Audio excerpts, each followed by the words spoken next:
Almarhum Buya Syafi'i Ma'arif di dalam tulisannya pernah bertutur, kultur Kristen Indonesia telah melahirkan seorang pakar hukum dengan nyali Raja Wali. Dialah J.E. Saetapi. Beliau adalah manusia saleh yang menerjang segala bentuk kebobrokan hukum dan politik di Indonesia. Perkataan almarhum Buya Syafi'i Ma'arif ini tidaklah berlebihan jika kita meniti sepak terjang seorang Profesor J.E. Saetapi itu. Jika Anda mencoba untuk mencari jejak digitalnya di lini masa, Anda akan menemukan seorang yang terlihat sepuh, namun lantang berbicara tentang kebenaran dan keadilan. Badan beliau mungkin terlihat kecil, tetapi mentalnya bak raksasa. Jikalau beliau melihat adanya penyelewengan dan ketidakadilan, bersiap-siaplah untuk mendengar tegurannya tanpa pandang bulu. Jadi tidaklah berlebihan jika kita menganggap beliau sebagai seorang guru besar bangsa yang senantiasa berusaha menjaga marwah penegakan hukum di negeri ini. 18 tahun yang lalu, saya berkesempatan berjumpa dengan Profesor J.E. Saetapi secara langsung. Awal mulanya, saya adalah seorang mahasiswa baru yang mendengarkan seminar beliau. Hingga seiring dengan waktu, saya sempat beberapa kali memoderasi seminar beliau di kampus. Saya meyakini bahwa beliau ini adalah salah satu tokoh Kristen nasional yang patut untuk dikenal oleh semua orang. Saya menilai bahwa beliau adalah contoh nyata pemimpin berintegritas yang mewujudkan iman Kristen dengan integritasnya di tengah-tengah carut-marut konflik of interest yang dipertontonkan di bangsa ini. Beliau adalah putra Indonesia Timur yang dapat menjadi inspirasi untuk para penerus bangsa ini. Maka dalam beberapa menit ke depan, Anda akan menyaksikan sepak terjang seorang Profesor J.E. Saetapi.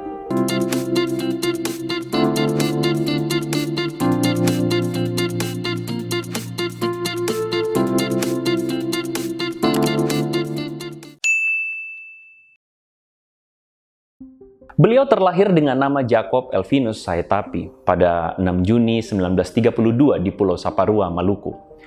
Sebagai seorang putra yang terlahir dari keluarga guru, Saetapi kecil bertumbuh dalam lingkungan akademis yang baik. Pendidikannya istimewa, karena pendidikan dasarnya didapatkan di Particular Saparua School, sebuah sekolah rakyat yang didirikan sendiri oleh ibunya. Dan dari ibunya itulah, beliau mengaku belajar nasionalisme dan keberpihakan kepada rakyat kecil. Pada usia sekitar 10 tahun, sekolah-sekolah rakyat pada saat itu ditutup karena tentara Jepang menyerang Hindia Belanda. Saetapi pun baru bisa menyelesaikan sekolahnya pada 1947 setelah Indonesia merdeka. Dia melanjutkan pelajaran di sekolah menengah dengan kurikulum 4 tahun. Namun, akibat peristiwa pemberontakan Republik Maluku Selatan, beliau akhirnya meninggalkan Maluku dan bergabung dengan abangnya di Surabaya. Disitulah beliau menamatkan gelar sarjana hukum di Fakultas Hukum Universitas Gadjah Mada di Surabaya, yang di kemudian hari menjadi cikal bakal Fakultas Hukum Universitas Airlangga. Ada sebuah cerita menarik di sini. Sebelum masuk Fakultas Hukum, ternyata Saetapi muda pernah berkeinginan masuk sekolah kependetaan. Namun, ibunya tidak sependapat. Meski beliau tidak menjelaskan alasan di balik penolakan tersebut. Memang mungkin saja karena ibunya menilai bahwa bakat yang dimiliki oleh Saetapi akan lebih berkontribusi lebih besar di bidang hukum. Hal tersebut tidaklah salah. Saetapi kemudian melanjutkan studi S2-nya di Amerika, yakni di University of Utah. Studi magisternya itu diselesaikan dalam waktu 2 tahun dan kemudian dia kembali ke Indonesia.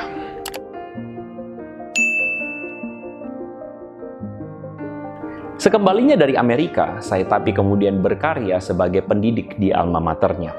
Dia terpilih menjadi dekan Fakultas Hukum di Universitas Airlangga. Bukan hanya itu, dia juga mengajar di beberapa tempat, yakni program Pascasarjana Hukum, Universitas Indonesia dan Universitas Diponegoro. Sembari itu, pada tahun 1963, beliau turut membidani lahirnya sebuah universitas swasta di Surabaya, yakni Universitas Kristen Petra. Selain menjabat sebagai Ketua Dewan Yayasan Perguruan Tinggi Kristen Petra, beliau juga pernah menjabat sebagai Rektor Universitas Kristen Petra pada tahun 1966 sampai dengan 69. Pada tahun 1978, beliau mengambil gelar doktoral di bidang ilmu hukum Universitas Erlangga dan juga menjabat sebagai dekan Fakultas Hukum di universitas yang sama. Dr. Margarito Kamis, seorang pakar hukum tata negara dari Universitas Indonesia, mengatakan bahwa disertasi Profesor Sahetapi yang bertajuk Ancaman Hukuman Mati terhadap Pembunuhan Berencana itu sangatlah kaya dengan informasi-informasi sejarah, dan itu membantu betul pemikiran hukum di Indonesia. Bahkan ia menambahkan bahwa Profesor Sahetapi adalah pakar hukum yang konsisten soal penegakan hukum di bangsa ini. Tidak heran jika Profesor Sahetapi sangat identik dengan hukum Indonesia, terutama bidang pidana, kriminologi, dan viktimologi. Iman Prihandono, PhD dari Fakultas Hukum UNER misalnya, menjelaskan bahwa Profesor J.S. Sahetapi adalah seseorang yang meninggalkan banyak legacy. Selain tulisan-tulisan beliau yang berkontribusi terhadap dunia hukum di Indonesia, beliau juga mengajarkan integritas. Orangnya memang agak keras, tetapi sangat berintegritas, menjunjung tinggi integritas, dan itu memang diperlukan. Dan beliau pernah jadi dekan, tentunya memberikan contoh yang baik bagi mahasiswanya. Memang keras, bicaranya blak-blakan, lurus, tetapi integritasnya tidak diragukan.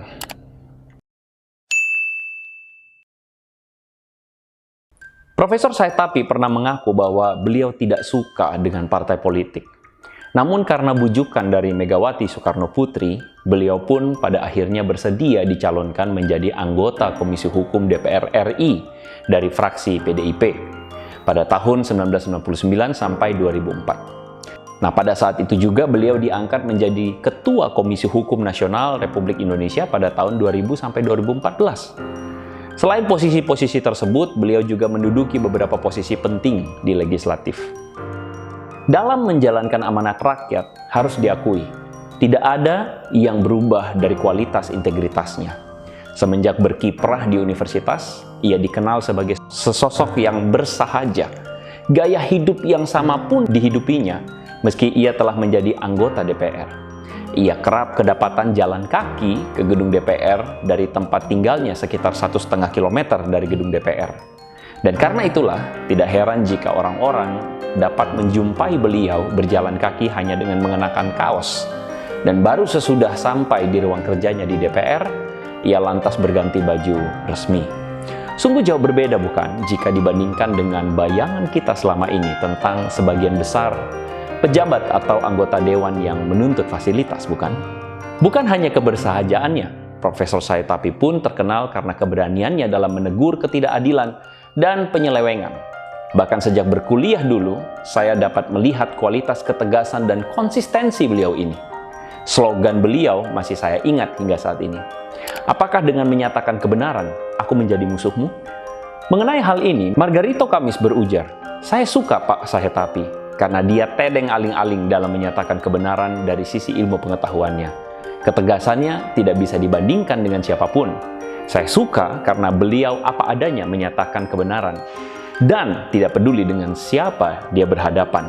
Ini menjadi trademark dari Pak Sahetapi dan jujur itu langka di Indonesia. Polisi ini lebih rusak daripada zaman-zaman sebelumnya. Yang baik hanya ada 2 polisi saja. Polisi tidur sama Pak Hugeng. Kapolri yang sekarang ini harus segera diganti loh Pak. Nah itu ya. Jadi bagaimana kita mau bicara tentang korupsi dan segala macam itu sudah rahasia umum Mas. Ya toh? Pak Dahlan sendiri ngakui 70% itu BUMN korupsi. Saya kira pasti itu ada perusahaan-perusahaan BUMN yang terlibat di Hambalang. Hambalang ini akan menjadi sejarah hitam. 21 September 2021 silam, Profesor Sahetapi meninggal dunia. Namun publik tentu saja tidak akan melupakan begitu saja bahwa Indonesia pernah memiliki seorang guru besar di bidang hukum yang penuh nyali berbicara lantang tentang kebenaran. Di lini masa, begitu banyak orang mengungkapkan rasa kehilangannya, termasuk di antara mereka adalah Rizal Ramli, yang pernah men-tweet begini, turut berduka cita yang dalam atas kepergian sahabat, Man of Integrity, Profesor J.E. Sahetapi. Jadi tidaklah heran jika Buya Syafi'i Ma'arif menutup testimoninya tentang Sahetapi demikian. Akhirnya, kita tentu sangat beruntung punya seorang Sahetapi di saat dinding-dinding kekuasaan tidak lagi bisa ditembus oleh kata-kata kiasan yang syarat simbol. Pakar hukum kelahiran Saparua ini telah menembusnya dengan bahasa langsung, tajam dan tepat mengena sasaran. Dalam usia yang sudah lanjut itu, Sahetapi tetap garang karena urat takutnya sudah lama putus. Nah, jadi bagaimana menurut teman-teman semua? Sebesar apa kontribusi Profesor Sahetapi bagi perjalanan bangsa ini? Video ini tentu saja dibuat agar menjadi inspirasi bagi setiap kita, generasi penerus bangsa ini. Sama halnya, video ini dibuat untuk menunjukkan kepada dunia bahwa Indonesia pernah memiliki putra-putri terbaiknya. Bahkan ada di antaranya adalah seorang pengikut Kristus dari Maluku, Indonesia Timur. Semoga video ini menjadi berkat dan mendorong semangat persatuan di bangsa ini. So, kita ketemu lagi di video-video berikutnya. So, make it simple, make it meaningful. May God bless you.